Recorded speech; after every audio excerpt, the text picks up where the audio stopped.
Guys, स्वागत है आपका कंटेंट मॉन्स्टर्स के एक और एपिसोड में। और आज के इस एपिसोड में हम रिव्यू कर रहे हैं फिल्म सरकारू वारीपाटा का, जो कि लास्ट मंथ रिलीज हुई थी सिनेमाज में और हाल ही में रिलीज हुई है Amazon प्राइम वीडियो पर।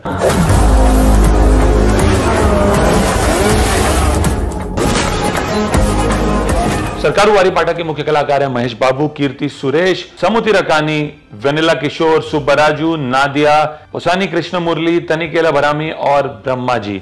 सरकारी वारीपाटा ने बॉक्स ऑफिस पर रीजनेबली अच्छा परफॉर्म किया है, बट फिल्म कैसी है? वेल, 2-2.5 साल के बाद महेश बाबू की फिल्म आ रही है और फैंस उन्हें देखना चाहते थे as the Mahesh Babu of old, एक टिपिकल कमर्शियल पॉट बॉयलर में, और वही महेश बाबू ने अपने फैंस को दिया है। क्या स्ट्रेंथ है इस फिल्म की? वेल, महेश बाबू हिमसेल्फ वही इस तरह का परफॉर्मेंस इतना कन्विंसिंगली पुल ऑफ कर सकते हैं कमर्शियल फिल्म में। म्यूजिक, इसके गाने बहुत पॉपुलर है। Apart from the title track, Mahesha और कलावती ये दोनों ही बहुत पॉपुलर गाने रहे हैं इस फिल्म के। तो म्यूजिक इस फिल्म का एक स्ट्रॉन्ग पॉइंट डेफिनेटली है। तो ये दो तो इस फिल्म के स्ट्रेंथ्स है। अब कहानी क्या है? कहानी ये है कि एक छोटा बच्चा है जो अपने पेरेंट्स को अपने बचपन में ही खो देता है। वो दोनों सुसाइड कर लेते हैं बिकॉज उनका घर नीलाम होने जाता है, और वो नीलाम इस वजह से होता है क्योंकि वो अपना EMI या लोन टाइम पर नहीं चुका सकते हैं। उसी वक्त वो बच्चा ठान लेता है कि वो बड़ा होके एक कलेक्शन एजेंट बनेगा, क्योंकि उसके पिताजी के हिसाब से वो लोग सबसे पावरफुल होते हैं जो लोन देते हैं और जो लोन कलेक्ट करते हैं। और यही सोच के वो US चला जाता है 1 रुपया लेकर, और वो अपनी फाइनेंस कंपनी खोल देता है। वो लोन्स देता है लोगों को, और जो भी डिफॉल्ट करते हैं उन्हें मार मार के वो लोन्स वसूल कर लेता है। और इसी के दौरान उसकी मुलाकात होती है कीर्ति सुरेश के कैरेक्टर से, कलावती से। और वो जो है, she is a pretty wild girl. वो ड्रिंक करती है, गैम्बल करती है, बहुत केयरलेस है, उसे पैसे की कोई परवाह नहीं है। कई लोगों से उसने उधार ले रखे हैं और लौटाती नहीं।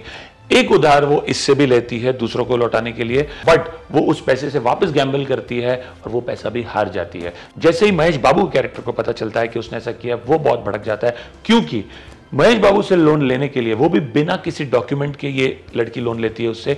वो उसे अपने प्यार के जाल में फंसाती है और वो ऐसा डिपिक्ट करती है कि बहुत ही सुशील और बहुत ही वर्च्यूज वाली लड़की है। जैसे ही उसे पता चलता है कि उसने इसके साथ धोखा किया है, वो इसे कन्फ्रंट करता है और फिर इंडिया जाता है इसके बाप से पैसे वसूलने। अब जो कीर्ति सुरेश के पिता का रोल प्ले किया है, वो एक बहुत बड़े MLA हैं, और वो वाइजैग में एक बहुत बड़े डॉन भी हैं, और वो खुद कई बैंक से बड़े बड़े लोन ले चुके हैं। ऑब्वियसली इंस्पिरेशन इस सेटअप का लिया गया है, जो रियल लाइफ सिचुएशन में कई इंडस्ट्रियलिस्ट लोन लेके भाग गए इंडिया से, उनसे। जब ये जाके अपना पैसा वापस मांगता है, जो इसकी बेटी ने लिया है, ये मना कर देता है और ये कहता है उसे इसकी बेटी से माफी मांगनी पड़ेगी क्योंकि उसने उसे बदतमीजी से पेश आया। और वहां से ये कहानी अलग ही जोन में चली जाती है।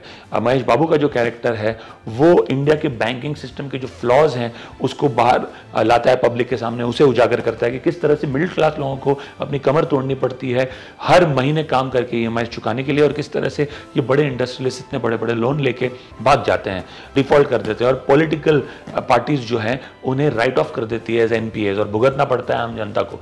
सो ये कहानी उस ट्रैक में चली जाती है। फिर सेकंड हाफ में किस तरह से कलावती भी इंडिया आती है, वो भी इसके खिलाफ होती है, बट धीरे धीरे जैसे उसे अपने पिताजी की करतूतों का समझ में आता है तो वो भी इसके साथ मिल जाती है। And how he exposes these corrupt politicians, how he ensures कि वो 10,000 करोड़ का जो लोन लिया है कीर्ति सुरेश के पिता ने, वो लौटा देते हैं। सो ब्रॉडली ये कहानी है। खामियां इस कहानी में बहुत हैं। अब सबसे पहली समझ नहीं आता ये कहानी क्या है। क्या ये लव स्टोरी है between Mahesh Babu and Keerthy Suresh character? क्या ये रिवेंज ड्रामा है, महेश बाबू का जो रिवेंज है कीर्ति सुरेश पे? क्या ये एक फिल्म है अराउंड अ सोशल मैसेज कि इंडिया का बैंकिंग सिस्टम कितना फॉल्टी है? तो ये कंफ्यूजन जो राइटर के माइंड में या डायरेक्टर के माइंड में है, ये इस फिल्म को पूरी तरह से पुल डाउन करता है। तो ये इस फिल्म का सबसे नेगेटिव पॉइंट है। दूसरी बात, एक a film which is trying to bring alive a social message through pointing out the ills and the fallacies of the banking system in India, film like that needs a lot of depth, a lot of gravitas. वो gravitas इस film में है नहीं। ये clearly एक hard core commercial pot boiler है, and this film is clearly not up to the task in handling a topic as serious as that. तो वहां पे भी इस फिल्म का एक बहुत बड़ा फेलियर है। तो ये पॉइंट नंबर 2 है जो इस फिल्म के खिलाफ वर्क करता है। 3, सेकंड हाफ इतना ड्रैग है, इतना ड्रैग है। You can easily trim of 20-25 minutes from the second half. ये सारा जो EMI का चक्कर है, जो इसे अपने पुराना मास्टर जी मिलता है महेश बाबू कैरेक्टर को, जो सफ़र करता है क्योंकि वो अपना EMI नहीं चुका पाता है, ये सारा जो प्लॉट है अननेसेसरी ड्रैग किया गया है टुवर्ड्स द एंड। तो ये एक तीसरा नेगेटिव है फिल्म का। चौथा, आई थिंक डिपिक्शन वुमेन का, वो भी बहुत स्ट्रेंज है। महेश बाबू जब कीर्ति सुरेश के कैरेक्टर को मिलता है, वो उसे स्टॉक करता है। जब उसे पूछती है कि क्यों स्टॉक करता है, उसका बड़ा कैजुअल सा रिप्लाई है, इट्स अ गाय थिंग। वो इक्वेट करता है एक लोन को एक लड़की की शादी से। तो ये सब चीज़ें थोड़ा शॉविनिस्टिक साउंड करती है, थोड़ा रिग्रेसिव साउंड करती है और आज के ज़माने के हिसाब से अजीब लगती है। और पांचवी चीज़, आई थिंक सिनेमैटिक लिबर्टीज इतनी ज़्यादा ली गई है। I understand the fact that it has to work within the commercial pot boiler space, but अपने लोन की रिकवरी के लिए महेश बाबू US से दुबई जाता है सिर्फ $25,000 के लोन रिकवरी के लिए, और वहाँ गैंगस्टर से लड़के वो लोन लेके वापस आ जाए। थोड़ा ऑड लगता है for someone like him to come all the way from the US to India just to collect $10,000, you know, is pushing things a bit too far. तो ये जो 5 खामियां हैं वो इस फिल्म को बुरी तरह से पुल डाउन करती है। क्या ये फिल्म बहुत खराब है, अनबेरेबल है? नहीं। The answer is no. Are there moments in the film that you would enjoy? 100% yes. There are parts in the film that you do enjoy.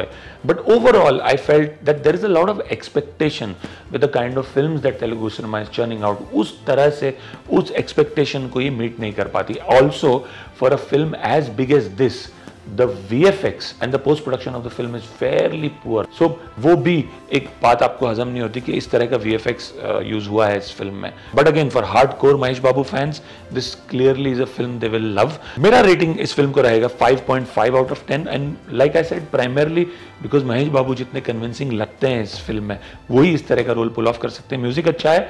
कीर्ति सुरेश का कैरेक्टर डिफरेंट है from what she normally plays. Clearly she plays a far more glamorous character in this film. Character में इतना depth नहीं है, उनके characterisation weak है, but Keerthy Suresh जितना कर सकती थी उन्होंने किया है। जैसे कि मैंने कहा, कोई भयंकर, कोई खराब नहीं है इस चीज़ में। फिल्म बहुत ही स्ट्रेट लेस्ड फिल्म है, कोई भी ड्रामा नहीं है, कोई भी डेप्थ नहीं है, बहुत ही स्ट्रेट लेस्ड फिल्म है।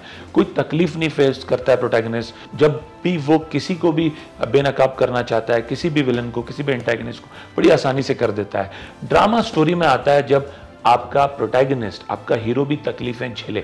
ऐसा कुछ है ही नहीं फिल्म में। बहुत ही स्ट्रेट फिल्म जा रही है, कोई कॉम्प्लेक्सिटी नहीं दिखाई गई, तो उस लिहाज से भी थोड़ी अंडरवेलमिंग है।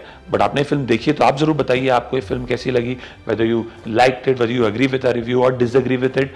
जैसा कि मैंने कहा कि hardcore Mahesh Babu fans can still go ahead and watch it, but by and large I would feel this is a bit underwhelming. अगर आपको हमारा रिव्यू पसंद आया तो जरूर हमारे वीडियो को लाइक कीजिए और शेयर कीजिए, और अगर आप और ऐसे रिव्यूज देखना चाहते हैं तो आते रहिए हमारे चैनल पे।